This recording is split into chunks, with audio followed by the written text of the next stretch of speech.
एक घरेलू सफाई कर्मी यानी घर का एक नौकर देश की शीर्ष कंपनी में सीईओ बन गया। रुको, छोटे छोटे कामों के लिए इतना टाइम लगाओगे? मार्केट में भीड़ बहुत थी इसलिए लेट हुआ। हाँ, लोग तुम्हें ही देखते होंगे ना, तुम किसी हीरो से कम नहीं हो ना।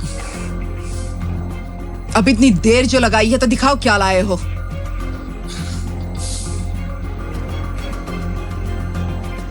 तुम्हें तो घर के कामों की बिल्कुल समझ नहीं है। क्या कहा था और क्या उठा कर लेकर आए हो।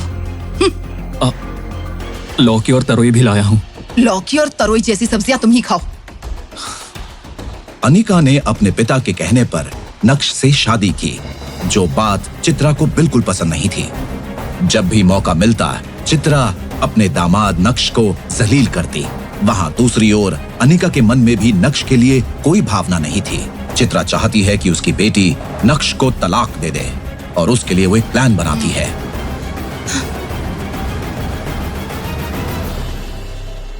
अनिका, मैंने कहा था ना, उसे किसी काम की समझ नहीं है। वो जो करता है उससे हमें गुस्सा आता है। तुम जबरदस्ती उसके साथ क्यों रह रही हो? मेरी मानो तो उसे तलाक दे दो। शादी को 2 साल हो गए हैं और वो अभी तक घर पर ही बैठा है। माँ, मैंने आपसे कितनी बार कहा, मुझे कोई प्रॉब्लम नहीं है। भले ही वो कोई काम करे या ना करे, मेरे पास जितना भी है ना मैं मैनेज कर लूंगी। आप खामोखा परेशान मत होइए। ठीक है, नहीं बोलूंगी। तुम्हारी वजह से ही उसकी आदतें खराब होती जा रही हैं। अब तक तो ये घर और कंपनी अच्छी तरह से चल रही हैं। जो चाहे कर लो, पर वो तुम्हारा घर नहीं संभाल पाएगा। अगर कोई मुसीबत आ गई तो तुम्हें छोड़कर भाग जाएगा। मम्मा, वो बहुत अच्छे से संभाल लेगा। सब कुछ परफेक्ट नहीं होता है। आप भी ना। और ये कहकर अनिका वहाँ से नाराज होकर चली जाती है। पोछा लग जाए तो कॉफी बना देना। नक्श सिर हिलाकर कहता है हाँ। इतनी बेइज्जती के बाद भी नक्श चुपचाप अपना काम करता रहता है। नक्श, हाँ? मम्मी को कॉफी देने के बाद जरा ऊपर आना।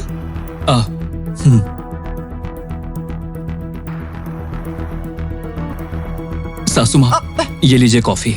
ये क्या तरीका है? कॉफी मुझ पर गिर जाती तो? सॉरी, अनिका बुला रही है, वहाँ जाना है। कॉफी ठीक से तो बनाई है ना?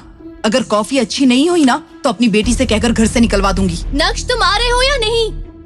अब यहाँ क्या खड़े हो? वो बुला रही है, जल्दी जाओ। दरवाजा बंद करो, ये भी बोलना पड़ेगा। ओह, क्या तुम ऐसे ही साफ सफाई करते रहोगे और मेरी मम्मी को जिंदगी भर कॉफी पिलाते रहोगे क्या? नहीं अनिका, मैं कोशिश कर रहा हूँ। ये सब मुझे नहीं सुनना। अगर इस महीने तुम्हें जॉब नहीं मिली तो यहाँ से चले जाना।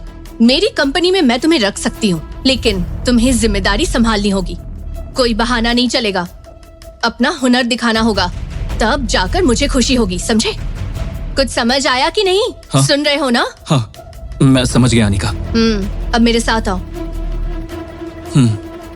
कंपनी में कोई इम्पोर्टेंट मीटिंग थी जिसके लिए अनिका को नक्श अपनी स्कूटर से ही ऑफिस ले जाता है, जहां विहान उसका इंतजार कर रहा है। हेलो अनिका, क्या हुआ? हाय। इतनी देर हो गई? क्योंकि उस समय कंपनी लॉस में थी और अनिका को फंड्स की जरूरत थी, विहान जो अनिका को चाहता है वो अनिका को फंड्स देने के लिए तैयार हो गया। आई एम सॉरी विहान, मेरी वजह से हुआ। ये सुनने के बाद विहान पीछे खड़े नक्श को देखता है। ये कौन है? तुम्हारा ड्राइवर? नहीं, ये मेरे हस्बैंड है, नक्श। नक्श का इंट्रो मिलने के बाद